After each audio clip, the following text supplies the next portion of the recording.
Amen. Praise God. Hallelujah. Wow. You look all beautiful and handsome in the Lord. Sabi mo sa tabi mo, you look so awesome. Amen. Ano yung awesome? Indescribable. Amen? Oh, no words can actually describe your look today. You are so beautiful. You are so handsome because of God's presence in us. Amen? Do you know that the Lord is here? God's presence is here. Amen? Praise God. I can really feel God's presence. Shall we clap our hands to the Lord? Come on. Praise the Lord. Praise the name of Jesus. Hindi ko sinabing tumigil kayo. Amen. He's here. Heavens comes down here. Hallelujah. Glory. Praise your name, Jesus. Thank you, Lord. Praise your holy name, Lord. God, thank you for your wonderful, sweet, awesome presence in this place. And thank you, Lord, because you fill our heart with joy and gladness as we come to worship you and to glorify your name, Lord. This is our joy because you called us, Lord God, to worship you all the days of our lives. Thank you for the lives of these precious people coming into this place to worship you, Father God. And also, thank you for the lives of everyone sitting down, worshiping you, Lord God, in their home, sa mga nanonood po sa kanila pong mga live stream. Lord, I have blessed them, and I have blessed everyone here. Thank you for your word today that will be being delivered and give strength to us. Maraming salamat po, Panginoon. Thank you so much, Lord. Hallelujah. I can feel God's presence. Hallelujah. It transcends into my spirit, from my spirit to my soul, and even to my flesh. Thank you, Lord. You know what? When God's presence is present in every gathering, He is there to minister unto us. Whatever your needs right now, you have to open your heart and the Lord is doing something great, something supernatural, something extraordinary in your life. Amen? Pag sinabing, the Lord is there to minister whatever your needs, ano bang kailangan mo ngayon? Do you need comfort? Do you need a hug? Do you need to be strengthened? Do you need to be delivered? Do you need healing? Do you need financial breakthrough? Whatever your needs, the Lord is there. Amen. Praise God. Come on, lift your hands and wave it to the Lord. Come on, feel His presence. Yes. Thank you, Lord. Thank you. Thank you so much, Father. Hallelujah. In Jesus' name. Amen and amen. Hallelujah. Glory. Praise God. Praise God. So today we're going to continue our topic about the needful thing. Ano ba yung bagay na pinakamahalagang kailangan natin in these last days? At this second part ay ating pong mauunawaan that if God's Word planted in our heart, then we will have rest. Sino dito sa inyo ang medyo kailangan niya ng pahinga? Kasi maraming mga tao walang pahinga. Ang kanilang pahinga, hinga. No? They have no time to sit down and relax. They have no time to see the beautiful things happening around them. Yung mga bagay na nasa paligid nila. Maraming tao so much tired doing something without seeing yung sa paligid nila meron palang magagandang tanawin. Ano? Kaya kapag hindi po natin makita yung mga bagay na magaganda, we can focus our eyes and our sight to the things that, very far and very tiring things. Kaya we need to take a rest. Okay? Rest will gain strength. And if you have rest, you are refreshed. If you have rest, you are at peace. If you have rest, then you are energized. Amen? Maraming mga tao may inom ng energy drink just for them to have energy in their life. But you know what? What people needs today is rest in peace. Ibig sabihin, kapahingahan na merong kapayapaan sa Lord. Kasi if you have rest, you have peace. Amen? Actually, hindi po yung mga patay ang merong pong rest in peace doon sa sementeryo. They have no rest in peace. Amen. Tayong mga buhay ang dapat na makaranas ng kapahingahan na merong kapayapaan. Kailan nyo gustong maranasan ang kapahingahan na merong kapayapaan? Pagtigok ka na? Me, I don't like. I want to experience rest right now. Amen? Oh, glory to the name of Jesus. And rest will only happen to a person if you anchor yourself to God's promises. If you anchor yourself into His Word. Sapagkat mapagkakatiwalaan, masasandalan ang mga pangako ng Panginoon. Maybe somebody promised something to you, okay? Your relatives, maybe they promise something to you na inaasahan mo. But if they fail, naku po, you feel depressed. Or po pwedeng madismaya ka sapagkat nangako sila na hindi naman nila natupad. So we have to give always, sabi ko nga, margin of error to everyone because maybe they are willing to do and to fulfill their promise, but they are not able. Sometimes people has that limitation. Meron silang limitasyon. Bagamat gusto nila, pero kulang sila sa kakayahan. Pero ang Diyos kapag nangako, He is willing and He is able to fulfill all of His promises. So you have rest if you anchor yourself in His promises. Amen. And that is the needful thing that we need to do or need to have in these last days. Rest and anchor yourself into God's Word. Amen. Shall we give God a hand of praise? Praise the name of Jesus.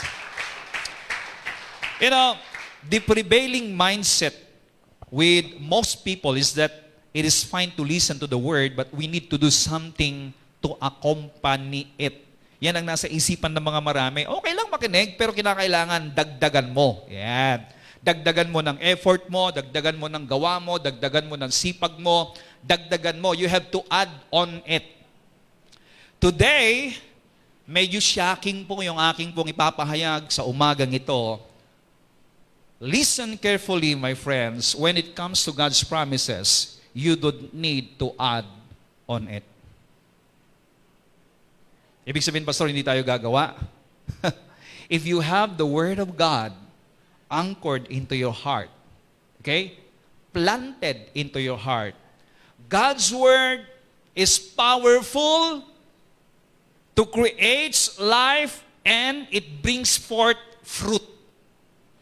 Hindi mo kinakailangang gumawa at tulungan ang Diyos sa buhay mo, kundi hayaan mo ng salita niya ay maiplant, maitanim, mag-ugat sa puso mo. At ang salita ng Diyos na nag-uugat sa puso mo habang lumalago yan, habang lumalaki yan, it brings forth fruit.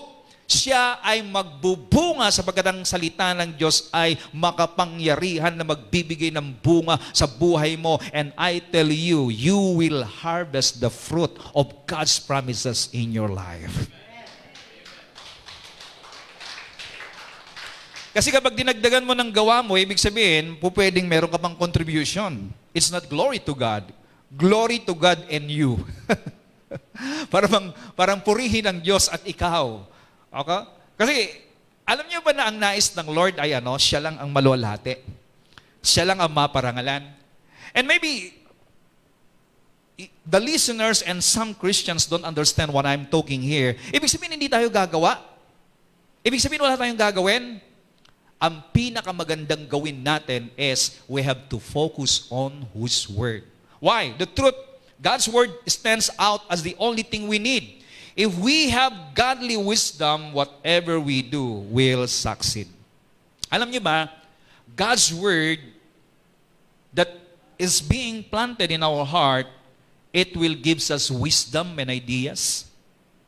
Pag sinabing wisdom and ideas, anumang bagay na iyong kinakaharap ngayon, anumang sitwasyon that you are in right now, if you have God's Word in your heart, then you will have bright ideas. A very good ideas. Walang problema na hindi kayang solusyonan ng salita ng Diyos. Walang sitwasyon mo, whatever difficulties you are in right now, whatever rough roads that you are traveling right now, if you have the Word of God planted in your heart, the Lord will give you ideas. At ito po yung gusto kong maunawaan natin. Lahat ng papuri ay sa Diyos sapagkat gusto ng Lord na maintindihan mo at ma-recognize mo na kung bakit nagkaroon ka ng ganyang karunungan at kaalaman at ideas na ginagawa mo sa buhay mo ay dahil nang galing sa kanyang salita na nakatanim sa puso mo. So all glory to the name of the Lord. Yes, gumagawa ka ngayon, not because in your own, but because of God's idea, because of God's wisdom in your life. And this was happened when you concentrate on planting God's Word in your heart. The problem of many Christians nowadays is that, yes, I hear God's Word, but I have to do this thing. Kaya nagkakaroon ng divided attention ng maraming mga Kristiyano. It seems like mas importante yung gagawin nila para mapulpil ang salita ng Diyos. At yan po yung ating verse last Sunday. Ano po ang mas pinili ni Marta? Si Marta? Ang maglingkod sa Diyos, mag-prepare ng pagkain para sa Panginoon. So, she's doing something for the Lord. And because she's doing something for the Lord, eto ngayon, meron siyang kapatid na walang ibang ginawa kundi umupo sa paanan ng Panginoong Jesucristo para makinig. Mary chose to concentrate on listening on God's Word. At dahil pinili niya ito, si Marta ngayon naabala sa kanyang paglilingkod so-called na merong murmuring sa kanyang puso, ay hindi siya makakonsentrate sapagkat sabi niya, itong kapatid ko na to, hindi man lang marunong tumulong. Ayan. Di ba? Ibig sabihin nun, kapag nagmumurmur ka, you choose the wrong thing or wrong priority. Baka hindi yan talaga ang dapat ni Lord sa'yo. Kasi in everything, there is a time naman di ba? Hindi ibig sabihin that we don't need to prepare a food for us. Napakaganda yung ginagawa niya. Maganda yung ginagawa mo para sa Panginoon. Pero kapag darating yung time that you have to sit down, relax, be at rest, and listen to the Word of God, then you have to give your full attention to the Word of God. Amen? Because that is the needful thing. Like for example, these Sundays. Sunday is a gathering for all Christians to hear God's Word. Where are you during Sunday? Pastor, ginagawa ko naman to para kay Lord. Yun na nga ang ginagawa ni Marta. Amen? Pastor, talaga naman ito, ano man yung ginagawa ko para kay Lord naman ito, Pastor, kahit linggo. Kasi alam ko naman ang salita ng Diyos, ganyan din ang buhay ni Marta.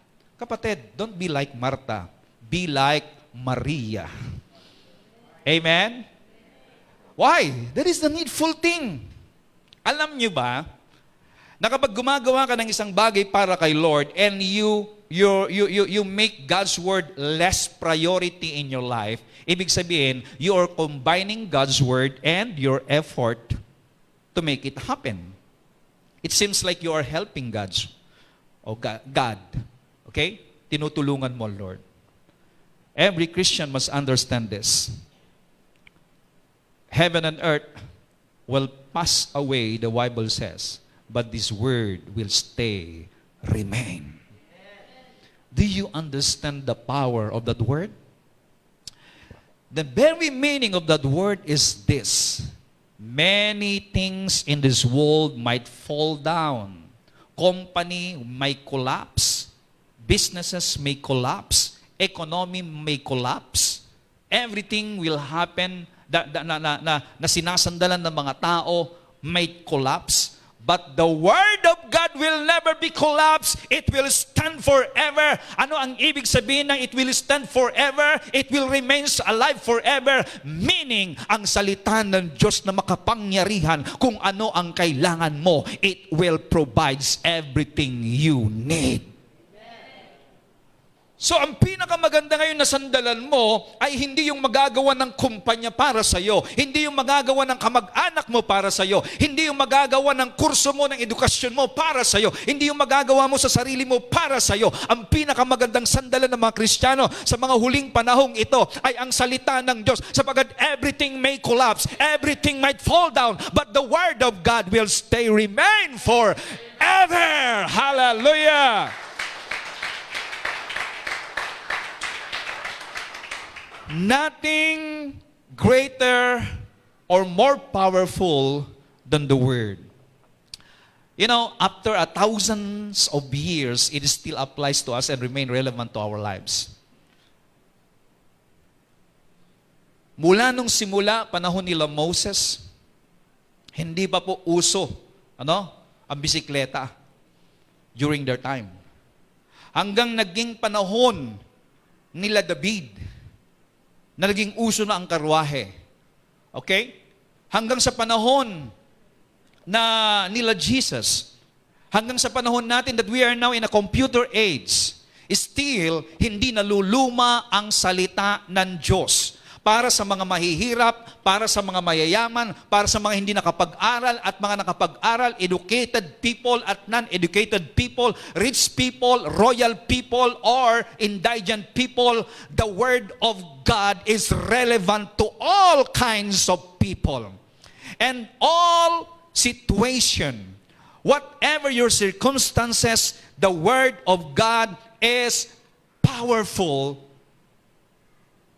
that will create life and solve every problem of people. Alam niyo ba na maraming mga books na naisulat, even encyclopedia? Nung nasa Maynila po kami, we have a lot of encyclopedias. Pero, ibinasura na lang sapagkat hindi na siya akma sa panahon. Di ba? So maraming mga libro na naisulat na hindi na akma sa ating panahon. Pero ang Biblia ay akma sa lahat ng panahon. It is powerful. At kahit pa darating pa yung future, kung hindi pa babalik si Lord, at ang magiging uso by that time ay lumilipad na ang mga tao, still, the Word of God is relevant for them. Amen? So ano ngayon ang sasandalan natin? What is the needful thing in these last days? God's Word. Amen. The question, young people, how do you value the Word of God? Nanay, tatay, alam ko marami kayong mga ginagawa. Alam ko busy kayo. Pero gaano kahalaga ang salita ng Diyos sa inyo? Sapat na ba na tayo po'y dumalo every Sunday? Sapat na ba na tayo po'y pumupunta sa church? Paminsan-minsan, kapag may time, parang yung kasabihan ng mga kabataan, ng mga millennials ngayon, simba-simba din pag may time. Pag walang time, sorry. Is that your life, being Christian?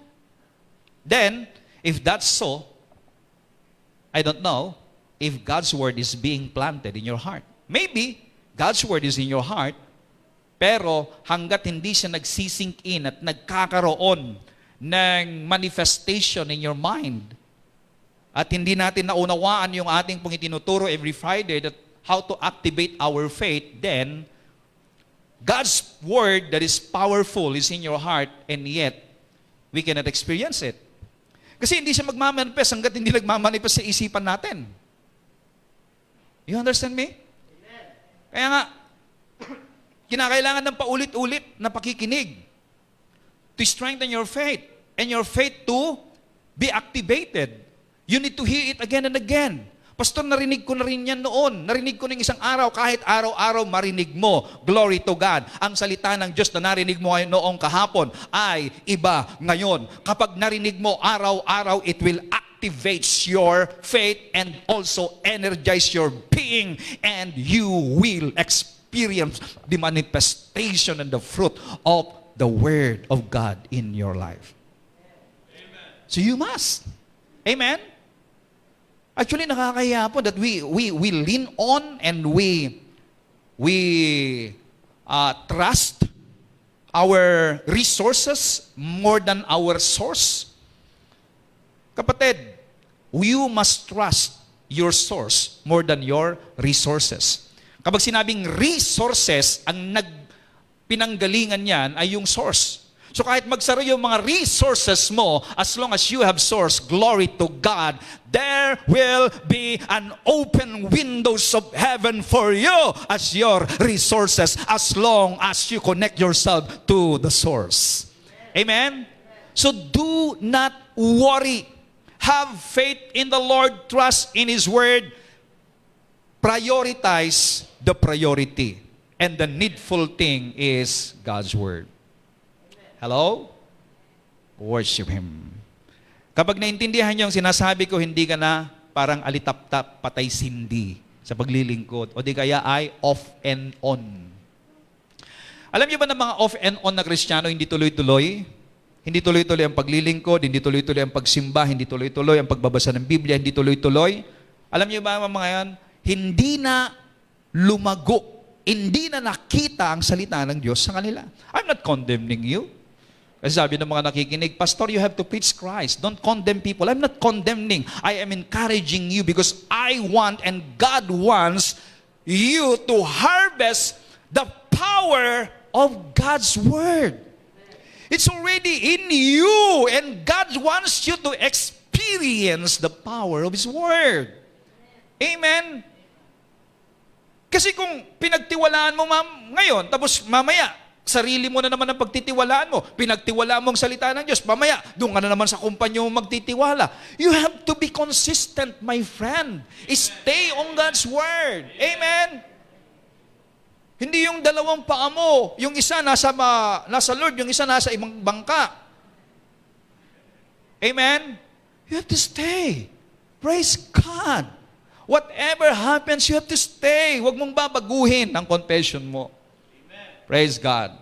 At yan nga po yung sasabi ko na ginawa ni Martha. So we can either focus on God's Word or get distracted by everything else going on. Ito po yung sinabi ni Lord, basahin natin. Luke chapter 10 verse 40. Martha became exasperated with finishing the numerous household chores in preparation for her guests. So she interrupted Jesus and said, Lord, don't you think it's unfair that my sister left me to do all the work by myself? You should tell her to get up and help me. Grabe si Martha, no? Dinamay pa niya si Lord sa kanyang pagiging busy.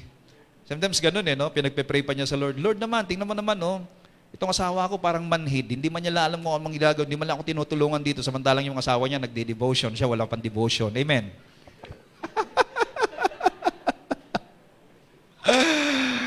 Hallelujah. Glory to God. Pastor, grace pa ba yan? Yes, this is the manifestation of God's grace in our lives. Amen? Walang nag-amen.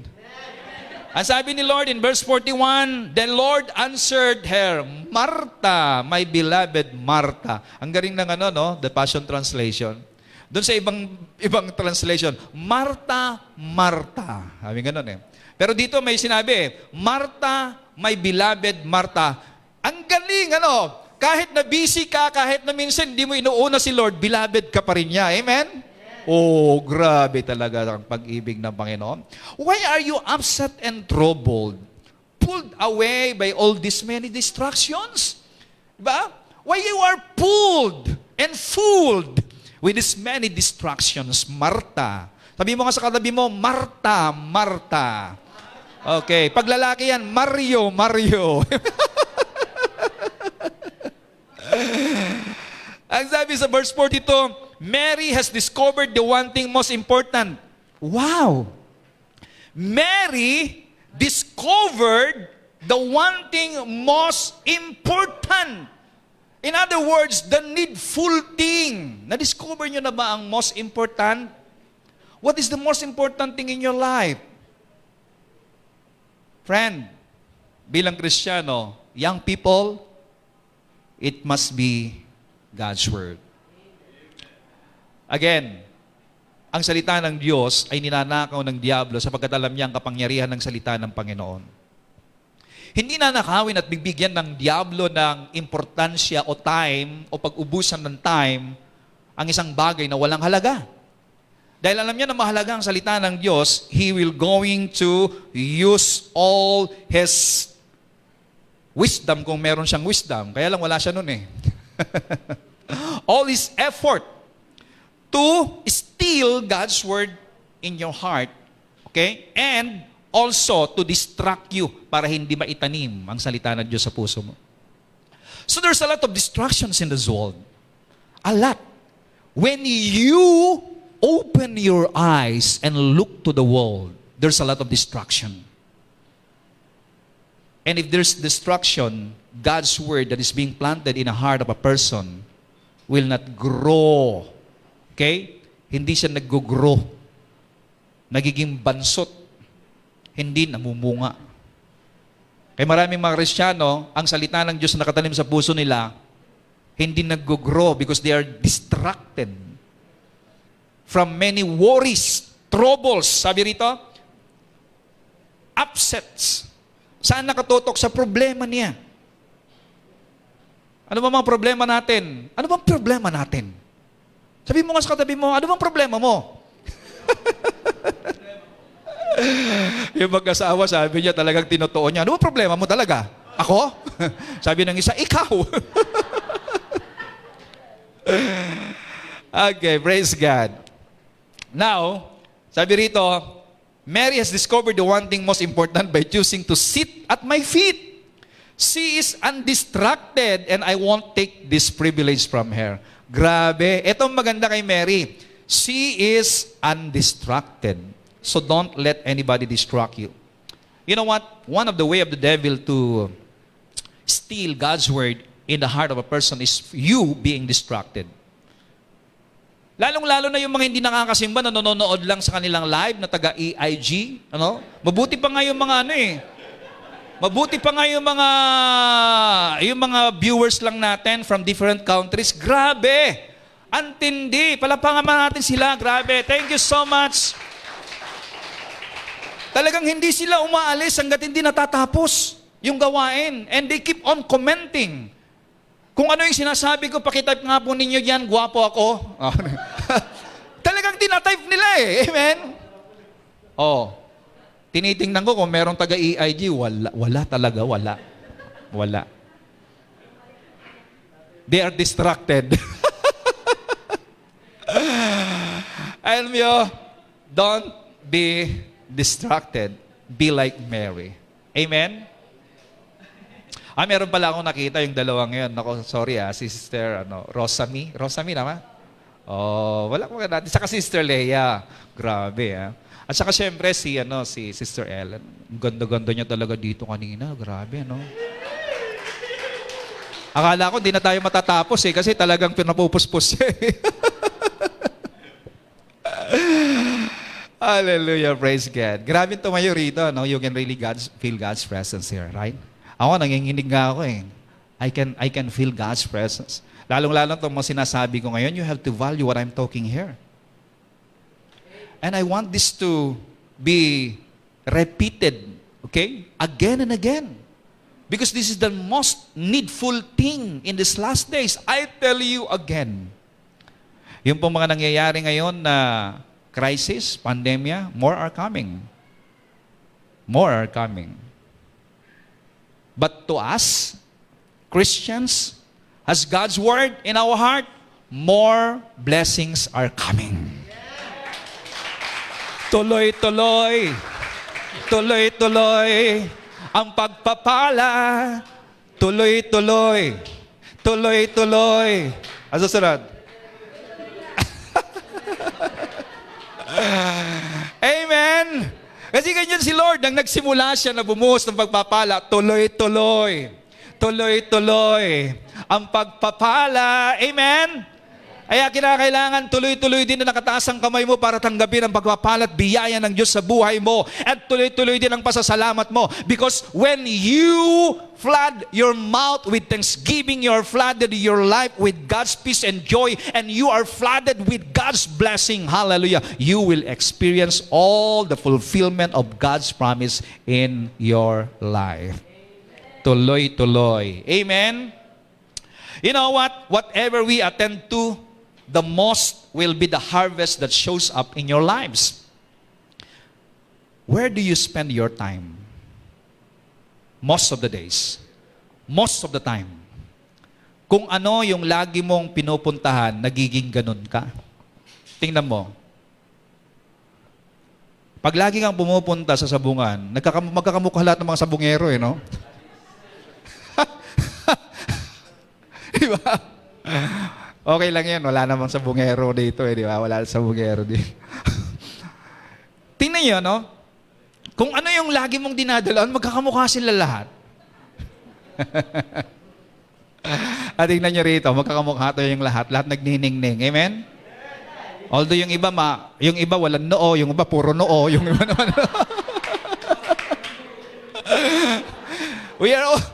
we are all shining in the Lord, right? Amen. Praise the Lord. Glory. So, kung ano yung lagi mong dinadalon, tsaka kung yung lagi mong kasakasama, tingnan mo, kung ang barkada mo, puro may mga problema, lahat kayo problemado, tingnan yung mga mukha ninyo magkakasama. Ay, grabe, magkakasama yung mga problematic. Amen? Hindi yung mga pinag-uusapan nila, puro problema. Ano? At kapag puro problema pinag-uusapan, you cannot see light and glory in their face. Amen? Dapat ang pinag-uusapan lagi natin dito yung, wow, grabe, no? Antindi si Lord. Hindi ko pa natatanggap yung isa, may paparating na naman. Grabe talaga si Lord. Amen? Yung nagsalita dito nung Friday, parang sabi ko, gusto ko sanang gayahin yung kaya lang hindi ko kaya, tsaka parang hindi bagay sa akin. Amen? Pero ang pwede kong gayahin yun, yung mamimigay. Darating yan. Darating yan. Oo. Mamimigay ako ng bill ng kuryente. Hallelujah. Praise God. We are rejoicing in the Lord. Amen?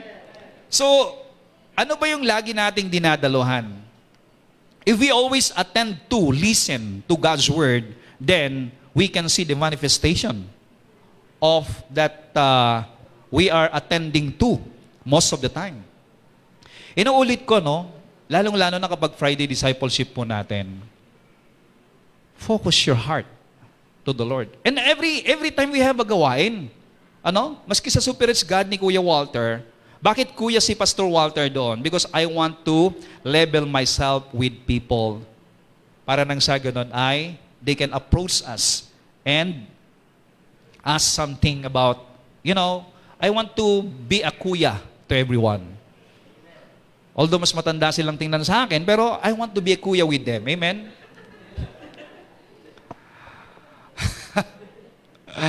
Praise God. Okay. Here in the Passion Translation, Proverbs chapter 4, verse 20, listen carefully, my dear child. Ano daw? Listen carefully. Makinig na merong pag-iingat. Ibig sabihin, don't be distracted. Don't let anybody distract you. To everything that I teach you, and pay attention to all that I have to say. Pay attention. So kung kinakailangan magbayad ka, parang magkaroon ng attention, you have to do it. Amen? You have to pay and make attention. Kaya katulad niyan, nagbayad kayo, gumastos kayo para pumunta dito, tama? O yung ibang nakikinig sa atin, nagbayad sila ng kanilang mga load, ng kanilang data, ng kanilang internet, just to hear God's Word. Pay attention. Pero yung ibig po sabihin ng pay attention is, don't be distracted, listen carefully. Nandito na rin lang kayo, huwag nyo nang isipin kung anong mang iniwanan nyo sa bahay nyo. Kung hindi sumama ang asawa nyo at di pa nag-aalmusal, kalimutan nyo muna na may asawa kayo ngayon. Amen? Baka nasa isip mo na baka hindi pa nag-aalmusal yun, baka mamaya pag uwi ko, bubugbugin ako. Hindi ka nakapag-concentrate. Amen? Yan na lang lagi nasa isipan mo. Fill your thoughts with my word. Fill it with your God's word until they penetrate deep into your spirit. Amen? Fill it.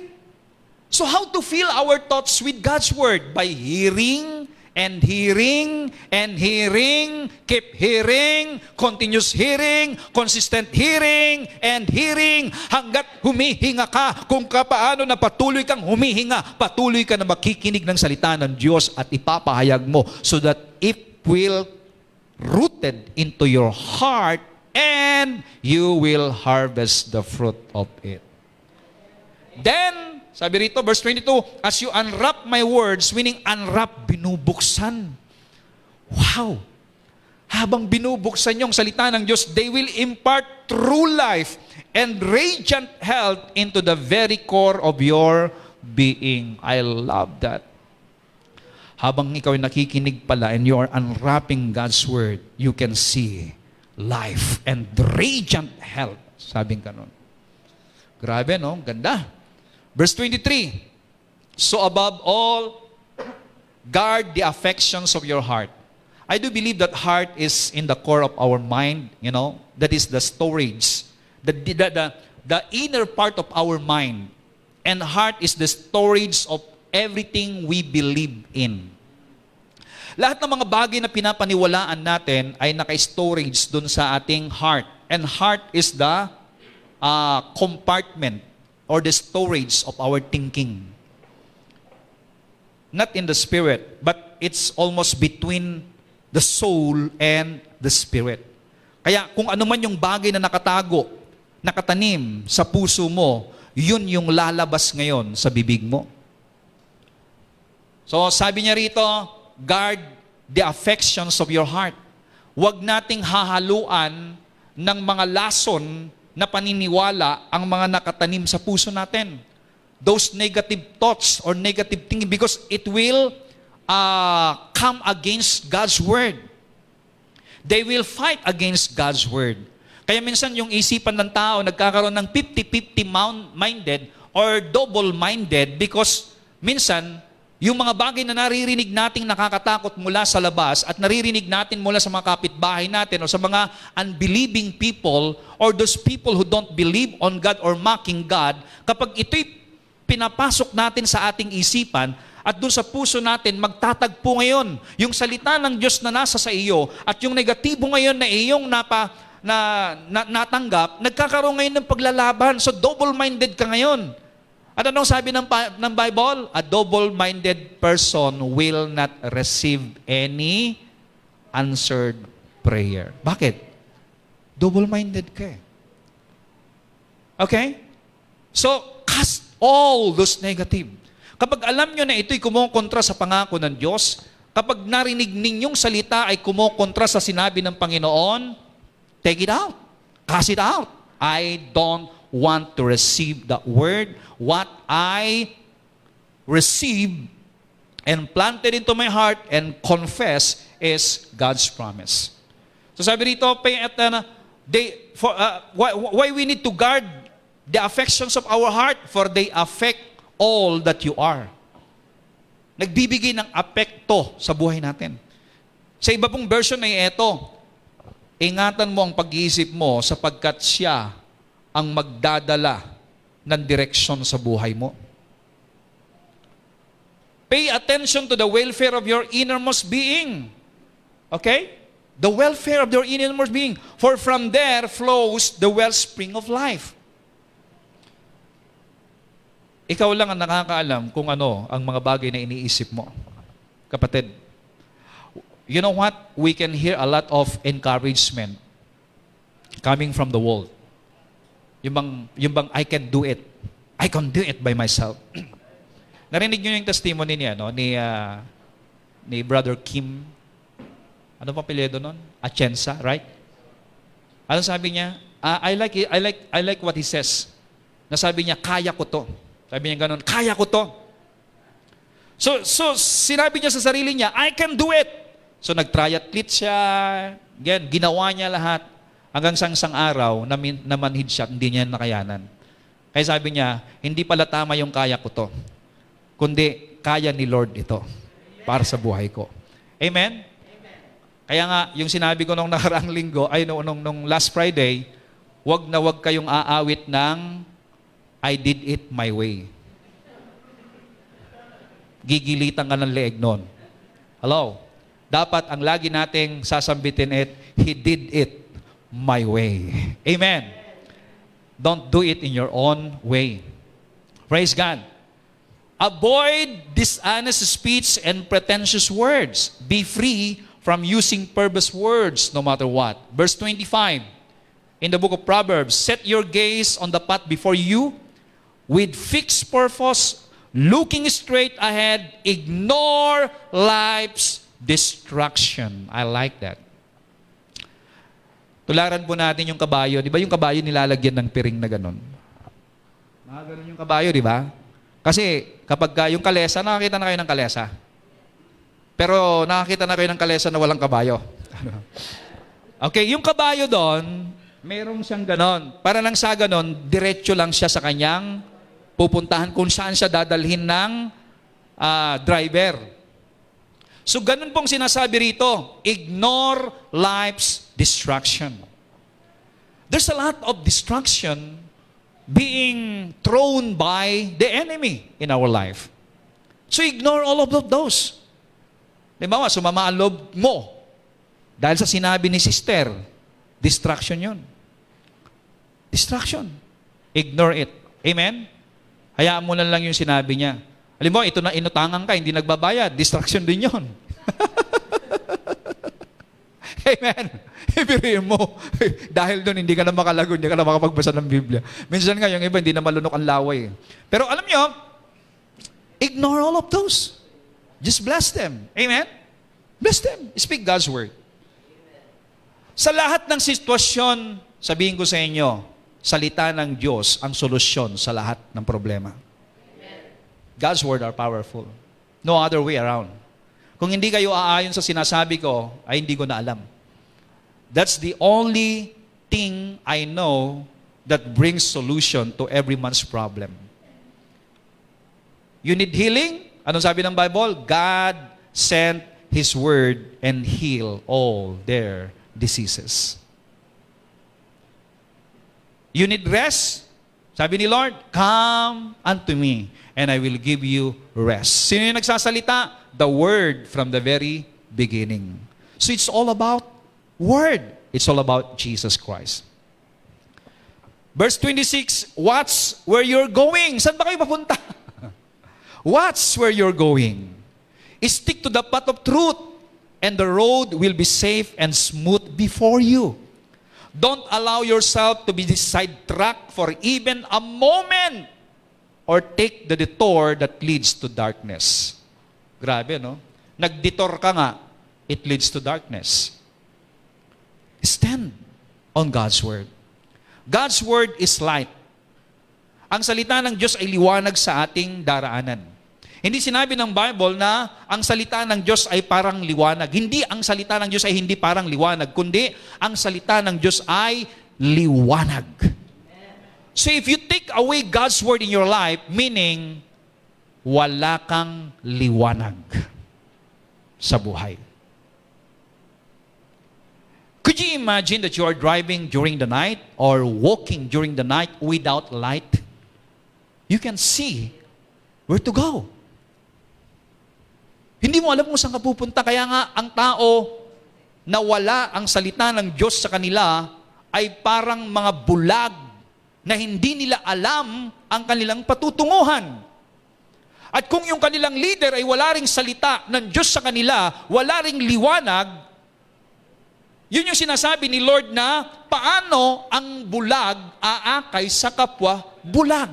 Saan sila pupunta? So hayaan po natin na maakay natin ang tao at lahat ng mga tao sa buong mundo through the Word of God. Because God's Word is light onto our path. Kaya don't be sidetracked for even a moment. Could you imagine that word? These are powerful. Kahit sandali man lang daw. Sabagat sa sandali na ikaw ay mawalan ng liwanag, ay pupwedeng mawala ka. Di ba? You might be detoured into darkness.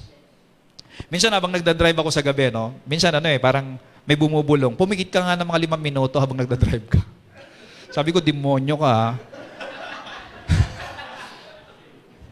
Pero sinusubukan ko minsan mga mga 3 seconds.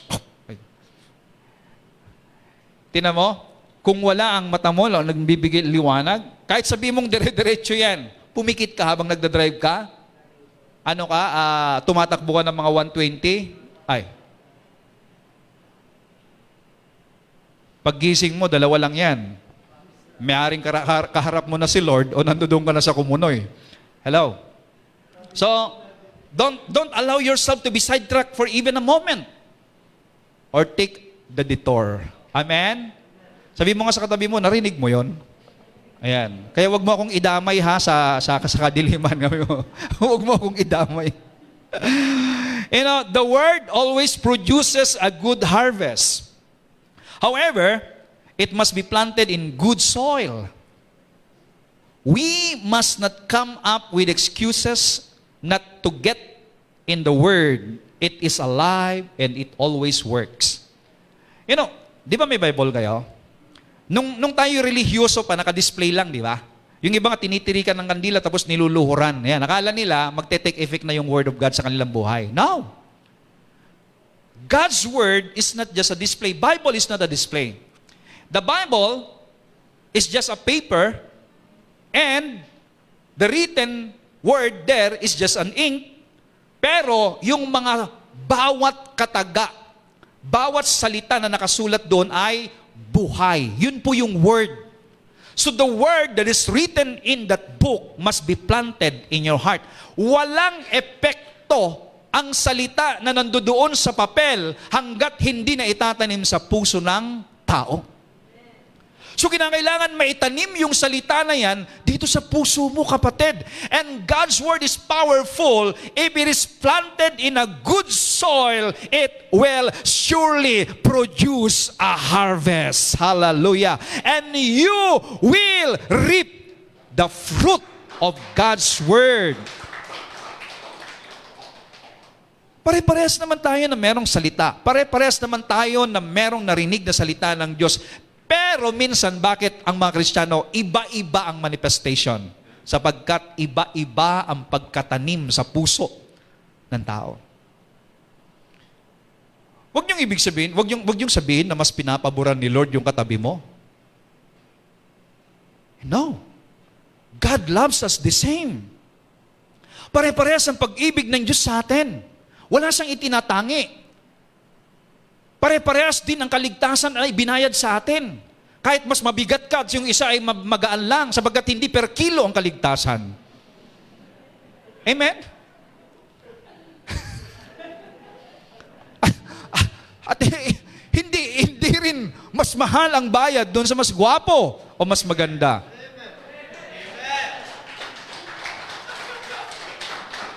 Dahil kung mas mahal, baka maubusan kayo. Amen.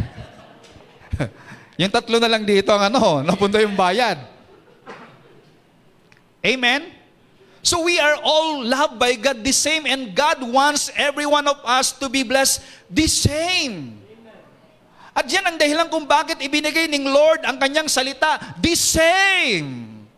God's word is here, the same. At ang gusto lamang ni Lord ay maitanim sa puso ng tao. So bakit nagkaroon po ng iba-ibang bunga o ibang manifestasyon sa buhay ng mga Kristiyano? Sapagkat iba-iba ang pagkatanim sa puso ng isang tao. Depende kung siya ba'y distracted, depende kung siya pa ay mabato, depende kung ang salita ng Diyos ay ninanakaw ba sa kanyang puso. It depends. So you have to make it sure that the word of God that you heard is being planted carefully in your heart, and you have to take care of it. Don't let anybody steal God's word in your heart. Hayaan mo that you're gonna meditate it day and night so that you will be careful to do everything written in it. Then you will be prosperous and successful. Hallelujah. Kapag yan ang sinabi ng Diyos at sinabi ng kanyang salita, I tell you, kasinungalingan ng lahat ng sinasabi ng mga tao na walang epekto ang salita ng Diyos. Pero ang salita ng Panginoon ay katotohanan na magbibigay ng tunay na tagumpay, kapayapaan at tunay na karangyaan sa buhay ng isang tao. It will brings true prosperity in your life. And I want you to know, church, don't look at people, especially those unbelievers, that they are more prosperous than you. Oo, maaaring mas maganda ang kanilang bahay, ang kanilang mga damit, ang kanilang mga kasangkapan, ang kanilang mga sasakyan kaysa sa atin dahil mas marami silang pera. Pero ang kayamanan at ang prosperidad ay hindi po nababatay sa kung anong meron sila. Ang tunay na prosperidad sa mata ng Diyos at kaunawaan ng mga Kristiyano ay ang presensya at ang salita ng Diyos na nasa kaniya. Therefore, you are a prosperous man and a woman of God. You must believe that. And if you know that you are a prosperous man because God's word is in you, God's powerful word is planted in your heart, and God's presence is in you, then you don't look yourself down. Hindi ka na ngayon maglalakad na parang basang sisiw, na para bang ikaw ang pinakakawawang tao sa buong mundo o pinakamahirap sa lahat. Don't ever compare yourself to others sa pamamagitan ng mga belongings o pera nila. You have to look at your treasury. You have to look at your treasure, and your treasure is no other than the God who created the heavens and the earth. He is the owner of everything, and you are the tagapagmana of everything He has. Hallelujah. Ay, grabe. Parang hindi kayo. Pag ako nakaupo yan, grabe, hindi lang ako papalakpak. Tumatayo pa ako sa palakpak niyan. Amen.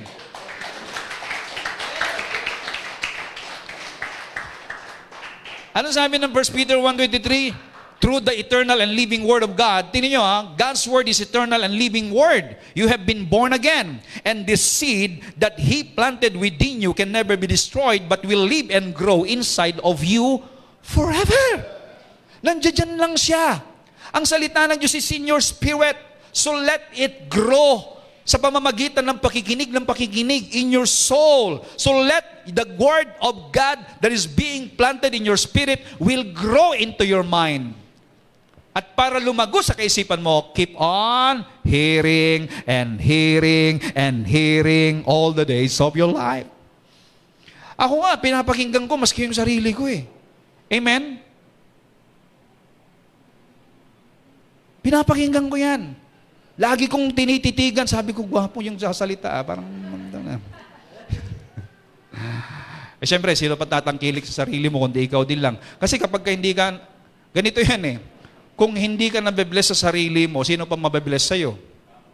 Di ba? Kung ayaw mo sa sarili mo, eh sino pang may gusto sa sarili mo, di ba? Di ba, Tots?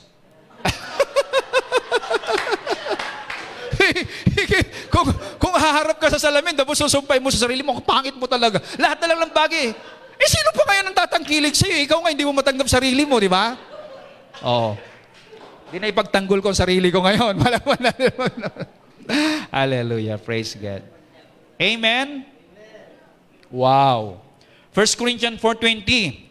The kingdom realm of God comes with power, not simply impressive words.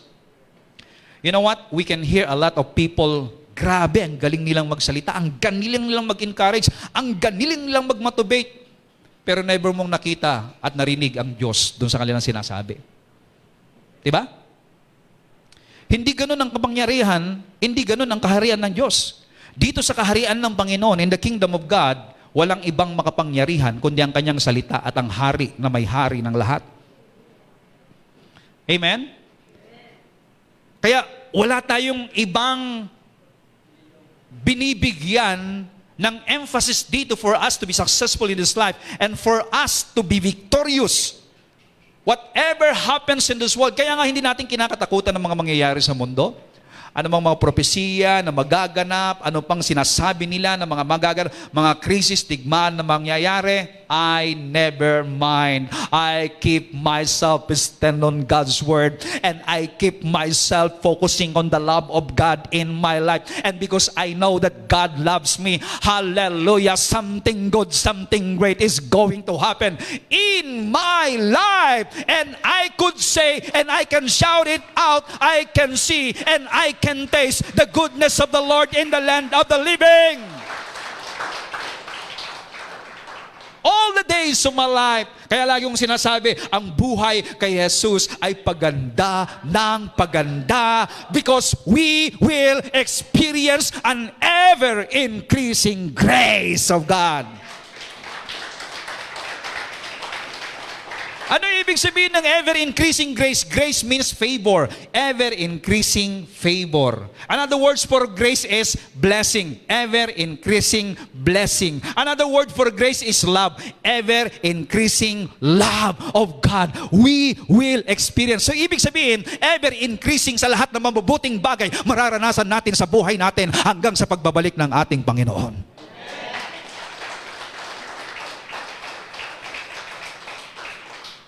Now, kung ang gusto niyong maranasan ay ever-increasing worry, then it's your choice.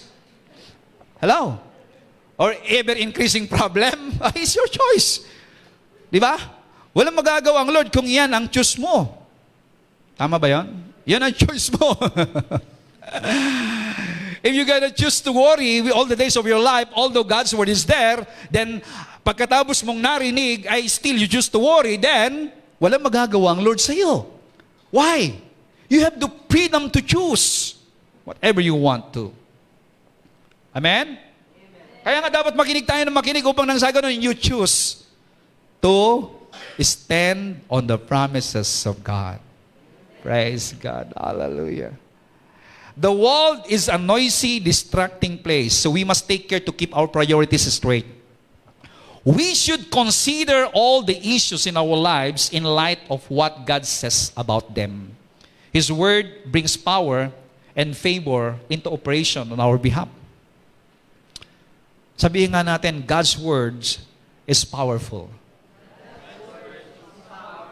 They are so powerful. It creates life. Alam niyo yan, bawat salitang binitawan ng Diyos, they are life. Sabi po ng John chapter 6, verse 63, God's word, they are spirit and they are life. Tingnan nyo, mas matindi pa sa anumang mamahaling bitamina ang salita ng Diyos. Kaya tingnan nyo, kahit nakakain na kayo ng isang salop na kanin, di ba? 1 kilong karne. Ang dami yung mga kinain, nabundat ka na nga, hindi na natunaw ng ayong bituka eh. Tapos uminom ka pa ng mga supplement, nangihina ka pa rin. Bakit? Wala kang bitamina ng salita ng Diyos. Ang pinakamagandang bitamina ngayon ay ang salita ng Panginoon. Naranasan nyo na ba na ang salita ng Diyos tinanggap nyo, naging buhay sa puso nyo, pero kita nyo, maski yung mga litid ninyo, yung bituka mo, yung balon-balunan mo, sumasayaw sa tuwa, naranasan nyo na yon? Kung hindi nyo pa naranasan, dapat maranasan ninyo yon. Amen? Na kahit na wala, naranasan ko yung parang parang ang salita ng Diyos na nag-penetrate sa akin, nag-i-stress ako, grabe, sabi ko, grabe. Grabe talaga si Lord. Amen. Minsan nandun kami sa Maynila, no? Nandun ako, nakikinig ako ng sa kwarto, nakikinig ako ng preaching. Kasi ako kasi yung tao na I don't want to waste my time. I always keep reading, keep hearing. That's me. Pag nasa sasakyan ako, keep hearing. Keep reading God's word. Kaya minsan, yung mga sinasabi ko, lumalabas na lang yan kasi nga, nakatago sa puso natin. So habang ko'y nanonood, nasa Maynila kami, merong binanggit yung preacher, grabe, nag-penetrate sa akin. Alam mo ba ninyo, habang nakaupo ako, tumayo ako, pumunta ako sa sala, nagsasayaw ako, wahoo! Wahoo! Sabi ni Sister Ellen, anong nangyayari sa'yo? Praise God! Hallelujah! It will happen to me and I will experience. Hindi niya alam kung ano nangyayari, pero something great, something happened in my spirit. Kaya minsan kapag ang salita ng Diyos dumadapo sa'yo, parang parang si David, parang na pagkakamalang kang may sinto-sinto. Amen? Hindi nila alam, there's something great happening in your spirit. Woo! Hallelujah, glory to the name of Jesus. Amen? Tuloy-tuloy ang pagpapala. Amen? Tuloy-tuloy. Praise God as long as you have the Word of God. Ayan, seek ye first the kingdom of God. Lagpasan natin yan. Those who heard and received the good news has entered into God's rest. Kapag ang salita ng Diyos ay nag-sink in sa puso mo, makakaranas ka ng kapahingan. Ano sabi ng Hebrew chapter 4 verse 2? We have heard the good news of deliverance just as they did, yet they didn't join their faith with the word. So marami pong ganito. Narinig nila and yet they didn't join their faith with the word. Instead, what they heard didn't affect them deeply, for they doubted. God's word will not affect you if you doubted. Yung hindi mo masyadong hindi mo pinagkatiwalaan, paano na lang yung aking bakahan kapag puro salita ng Diyos. Alam nyo, in everything there's a time. Hindi ko sinasabi na huwag kayong magnegosyo, huwag kayong magtrabaho. Hindi ko sinasabi yon.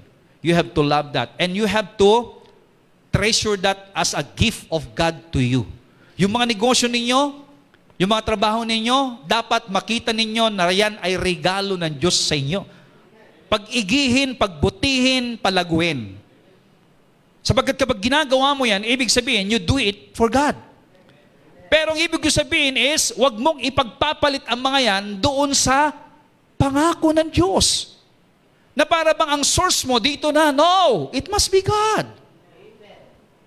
Here, there are times na iiwanan mo yan and you have to go and worship God. Join your heart.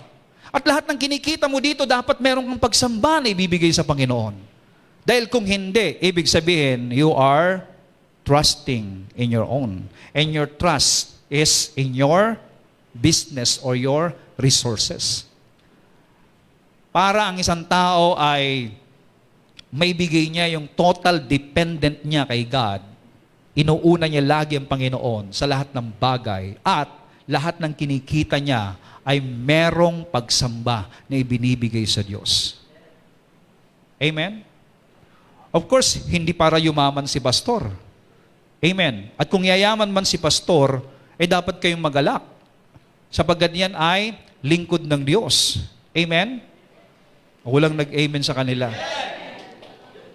Mukhang ayaw niyong yumaman ng pastor ninyo. Di ba? Sabi nga ng preacher kahapon doon sa pinuntahan namin magalak kayo kung gagastusin lahat ni pastor yung pera ninyo. So, antindi ng preacher, no? Kasi hindi naman niya gagastusin tsaka walang kabuluhan yan. Amen? Gagastos. Kasi, alam po ninyo, kung pera lang ang pag-uusapan, hindi na sana ako nagpastor. Nagkapitan na lang ako, naging chief engineer na lang ako dun sa barko. Amen? Di kumikita pa ako ng mga $25,000 ngayon. Sana. Bakit ba kinakailangan dito pa pinili ko? Kasi nga, dito, mula nung simula, natutunan ko ang maglakad, natutunan kong sumakay, natutunan kong hindi kumain, natutunan ko ang lahat ng bagay sa paglilingkod. So whatever it takes, hallelujah, I will serve the Lord. Ngayon, kung pinagpo-prosper tayo ni Lord, that's it. That's for the glory of God. At para din sa inyo yun, di ba? Di ba ipagmamalaki ninyo kapag nakita ka nyo sa labas, pastor nyo ba yun? Kung makikita ninyo na na uhugin, tapos yan, ay hindi ko makita Siya ba yun? baka ikahiya mo pa, amen? Kung nakita nyo, pastor nyo ba yun? Ba't ang gwapo naman? Grabe naman yun. Talagang mukhang... Ay, oo, pastor ko yan. Amen. Di pagmamalaki nyo pa, di ba? Grabe. Hallelujah. Praise God. So, bakit tayo napunta doon? Ano ba yung verse na binabasa natin? Ayan. Rest. Rest ang pinag-usapan natin, tapos napunta sa pastor. Tingnan nyo naman. Amen? Grabe. Verse 3 in the book of Hebrew, those of us who believe, faith activates the promise and we experience the realm of confident rest. Wow! If you believe the promise of God, faith activates. Amen. At kapag nag-activate ang pananampalataya, ang sabi rito, ay magkakaroon tayo ng realm of confident rest. Alam niyo ba habang nagpapahinga ka, sabi ko kanina, if you are at rest, you are energized. Amen? At nagkakaroon lamang ng rest ang isang tao kung ang salita ng Diyos ay nag-sink in na sa kanyang puso. Tingnan nyo, yung mga Kristiyano na hindi nagsisink in ang salita ng Diyos sa kanyang puso, walang kapahingahan. Pagod na pagod. Kumusta ka na, sister? Eto, pastor, ang daming problema talaga. Hindi na nawala talaga. Mula nga ako'y na-born again. Nasisipa yung pagiging born. Ano masasabi niyo pagka ganon? Punong-puno siya ng salita ng Diyos, ano? Para bang planted ang salita ng Diyos sa puso niya, ano? Kasi punong-puno siya ng worry. Kaya lang parang baliktad sa sinasabi rito eh. Kung ang salita ng Diyos daw ay nagplant sa puso mo at mag-activate yung pananampalataya, magkakaroon ka raw ng confident rest. Amen? So yung pong mga tao na nag-sink in ang word of God sa kanyang puso pag kinumusta mo. Kumusta ka na, sister? Ay, glory to God. Praise the Lord, pastor. Pinagpapala at patuloy na pinagpapala at ang buhay kay Kristo'y paganda ng paganda. Amen? Pastor! Tinanong mo ako, kinukumusta mo ako. Grabe, pastor. Ang tagal na kitang inaabangan yung love gift ko, pastor. Amen. Hindi makangiti yung katabi mo, tingnan mo, hindi makangiti. Amen. For he has said, I was grieved when them and made a solemn oath, they will not enter into my rest. So God's works have all been completed from the foundation of the world. Landodon na kasi lahat eh. Yung sinasabi dito, God's work have all been completed from the foundation of the world. Ibig sabihin, nandudun na nung nilikha ng Diyos ang mundo, nandoon na ang lahat ng kanyang mga pangako at even pangangailangan ng tao. Kaya kung yung salita ng Diyos nag-sink in sa'yo, it's there already. Oh, have rest. So be at rest in God's words, promises. Hebrews 4:11. So then, we must be eager to experience this faith rest life. Grabe ha, hindi restless life ha, kundi faith rest life. Wow. So that no one falls short by following the same pattern of doubt and unbelief. Faith rest life. I like that. Pakitype nga po ninyo, faith rest life. I like the word faith rest life. Pananampalatayang punong-puno ng kapangingahan na buhay. Oh, glory. God's word brings us peace. Our part in the process is to believe and stay at rest. Pag pinaniwalaan mo ang salita ng Diyos, pumayapa ka na. Amen? Pumayapa ka. Hayaan mo na mag-activate ang salita ng Diyos. The authenticity of our belief is determined by whether or not we have entered into rest. When we are at rest, we cease to labor. Hindi na tayo mapapagod pa. Hindi ibig sabihin na hindi tayo magtrabaho, kundi even nagtatrabaho ka, you feel at rest. Ang ibig sabihin ng rest in the Lord is that hindi ibig sabihin na hindi ka na nagtatrabaho, kundi you can feel rest, joy. You can feel the completeness and you know that God doing through you. Amen. Sa negosyo mo. Okay? Hindi ko ibig sabihin na wala kayong gagawin na matulog na lang maghapon and you are at rest. No, katamaran po yun. Ang kapahingahan sa Lord ay ine-energize ka para gumawa ng kabutihan. So what is the meaning of rest? Rest means completed, done, lack nothing, refreshed and renewed, having arrived, settled, not affected by outside pressures. Burden is light and easy, contented, comfortable, abiding or one in Christ, peaceful, content contented, blessed, and abounding in all things. That's the meaning of rest. And when you have rest, in Exodus chapter 33 verse 14 says here, and he said, my presence will go with you, and I will give you rest. Amen! Praise God!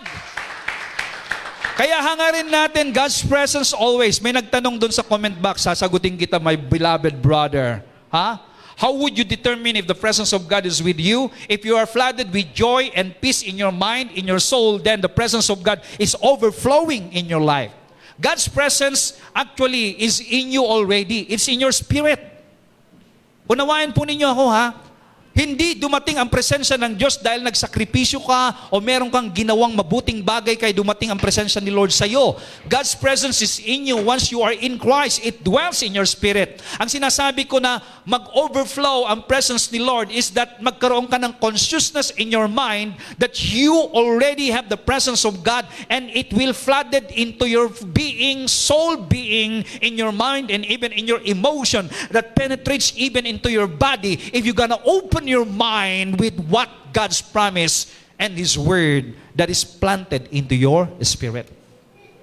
Kaya nga every time we close our eyes and meditate on God's Word, God's presence is always there.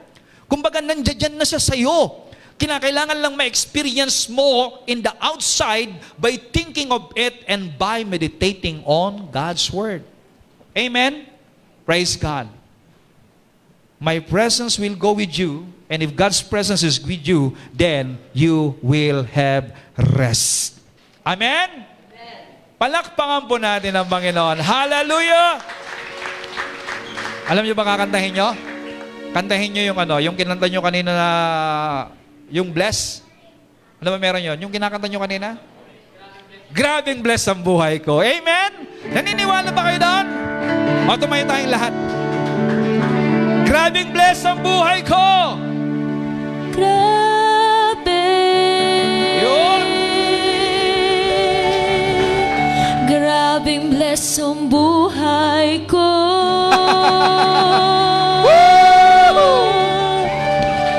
Grabe. Grabe ang nararanasan ko.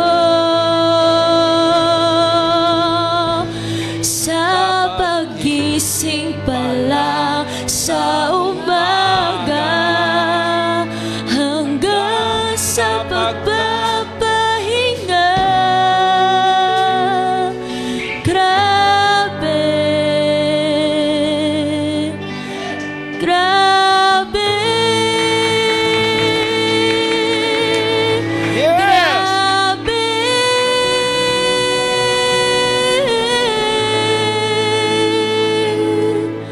Grabe bless ang buhay ko. Sabay-sabay po tayo. Grabe, grabe, grabe bless ang buhay ko. Yes, Lord God, grabe ka, Lord. Grabe, grabe ang nararanasan ko sa pagising. Sa pagising pa lang sa umaga hanggang sa pagpapahinga. Grabe, bless ang buhay ko. Minsan pa grabe ka, Lord. Grabe, grabe bless ang buhay ko. Grabe, grabe ang nararanasan ko sa pagising. Sa pagising pa lang sa umaga hanggang sa pagpapahinga. Grabe, grabe bless ang buhay ko. Sabay-sabay mo tayo. Kay sarap-sarap sa presensya mo. Kay sarap-sarap sa presensya mo. Nagbago ang lahat. Nagbago ang lahat sa buhay ko. Wala nang hahanapin pa. Wala nang hahanapin pa. Nasa'yo na ang lahat, Panginoon. Grabe, grabe bless ang buhay ko. Declare na grabe ka, Lord. Grabe, grabe bless ang buhay ko. Grabe,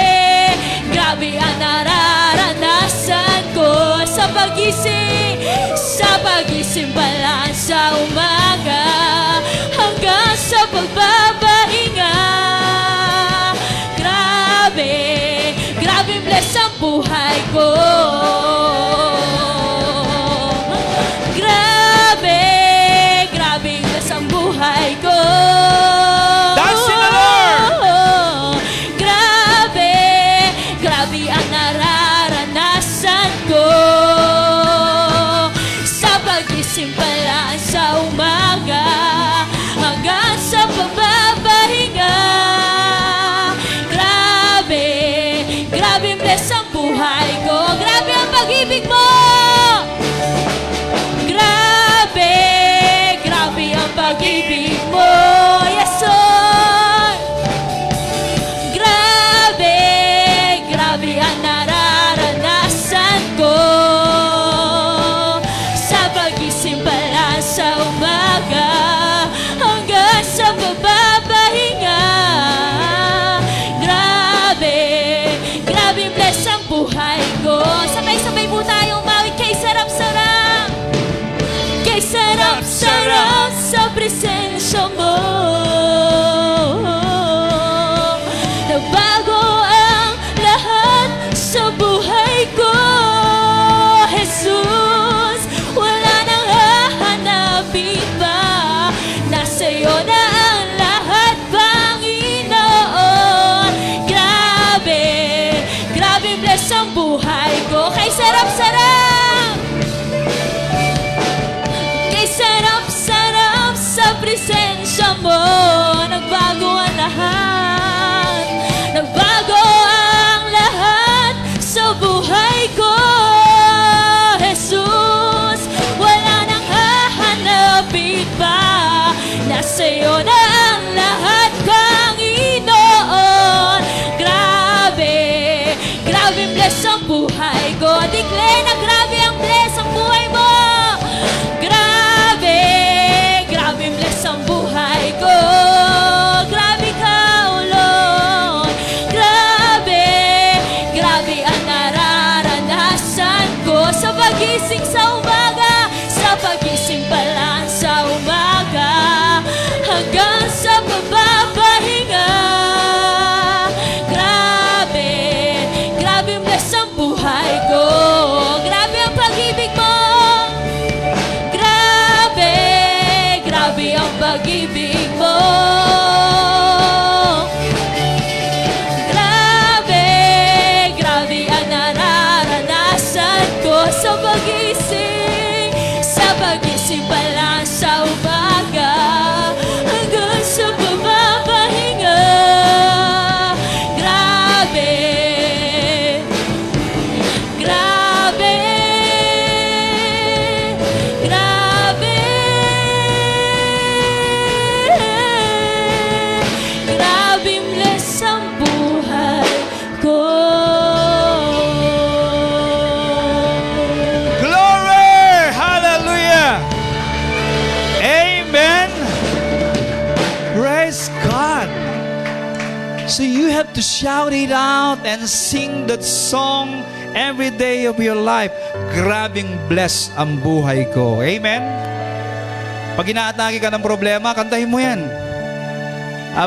Habang nagpiprito ka ng kamatis, grabe! Prito ng kamatis, oh. O naggigisa ka ng bagoong, grabe! Hello? Amen?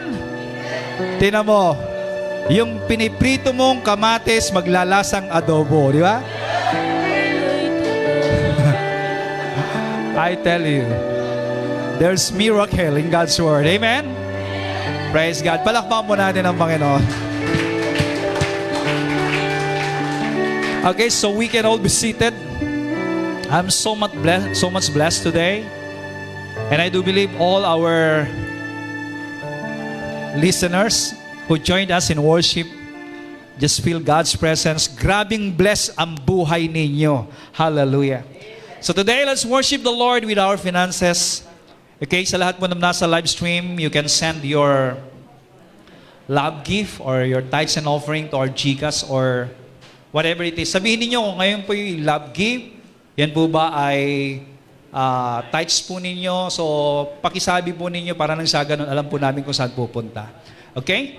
Maraming salamat po. The Lord bless you as you worship God in your giving. Kay Jesus wala nang hahanapin pa. Buhay ko ay paganda ng paganda. Rumaragasa sa atin ang pagpapala. Kaharian ng Diyos ay nasa atin na. Tuloy-tuloy, tuloy-tuloy, tuloy-tuloy ang pagpapala. Tuloy-tuloy, tuloy-tuloy, tuloy-tuloy ang tagumpay. Tuloy-tuloy, tuloy-tuloy, tuloy-tuloy ang pagpapala. Tuloy-tuloy, tuloy-tuloy, tuloy-tuloy ang tagumpay. Pwede mo lahat po tayo tumuon. Tuloy-tuloy, tuloy-tuloy, tuloy-tuloy ang pagpapala. Tuloy-tuloy, tuloy-tuloy, tuloy-tuloy ang tagumpay. Tuloy-tuloy, tuloy-tuloy, tuloy-tuloy ang pagpapala. Tuloy-tuloy, tuloy-tuloy, tuloy-tuloy ang tagumpay. Kay Jesus wala nang hanapin pa. Buhay ko ay paganda ng paganda. Rumaragasa sa atin ang pagpapala. Kaharian ng Diyos ay nasa atin na. Kay Jesus wala nang hanapin pa. Buhay ko ay paganda ng paganda. Rumaragasa sa atin ang pagpapala. Kaharian ng Diyos ay nasa atin na. Tuloy-tuloy, tuloy-tuloy, tuloy-tuloy ang pagpapala. Tuloy-tuloy, tuloy-tuloy, tuloy-tuloy ang tagumpay. Tuloy-tuloy, tuloy-tuloy, tuloy-tuloy ang pagpapala. Tuloy-tuloy, tuloy-tuloy, tuloy-tuloy ang tagumpay. Tuloy-tuloy. Amen. Amen. Sige po tayo manatili sa presensya ng Panginoon, and as we close in prayer, Lord God, hallelujah. Thank you, Jesus. Thank you for your presence today. Hallelujah. Thank you, Lord. Father, we thank you for the victorious of our service today. Alam namin and we believe, Lord God, that we are forever victorious because the victor is in us, Lord God. Hallelujah. Thank you, Lord. We believe that through you, we are victorious, God. Hallelujah. We know, Lord God, that failure is just a part of our victorious life because our final destination is victorious life with you, Lord. Alam namin ang patutunguhan namin ay sa presensya mo sa langit, O God. Nadala-dala ang tagumpay, ang sinimulan mong tagumpay, Panginoon, 2,000 years ago. We thank you, Holy Spirit, for guiding us, for helping us to identify what is needful thing to in our life, Lord God. Alam namin ang kailangan, Lord God, that your word, your promises, your presence, Lord God, is enough, Lord God, upang patuloy na nalalasap namin ang tagumpay dito sa mundo, O God. Thank you. Wala kaming ibang mababanggit, Father, Holy Spirit, Jesus Christ, kundi ang taos-pusong pasasalamat sa buhay namin kung nasaan man kami ngayon. Alam namin anumang sitwasyon namin ngayon, O God. Alam namin na Ikaw ang dahilan nito, Lord God. At alam namin kami ay tagumpay, Lord God. Hallelujah. And we thank you, Lord God, sa pastor, Lord God, na ibinigay mo sa amin. Thank you for giving him all or their needs, Lord God. Hallelujah. Thank you for giving him all the knowledge and wisdom, Lord God. Thank you, Jesus. And we thank you, Lord God, sa mga kaloob na nasa harap, Lord God. We thank you, Lord God, at magamit lamang ito, Lord God, sa tama, Lord God. Thank you, Jesus. Thank you, Lord God. Thank you, Father. Thank you, Holy Spirit. To you all the glory and honor and thanksgiving and adoration, Lord God. In Jesus' mighty name we pray. Amen and amen.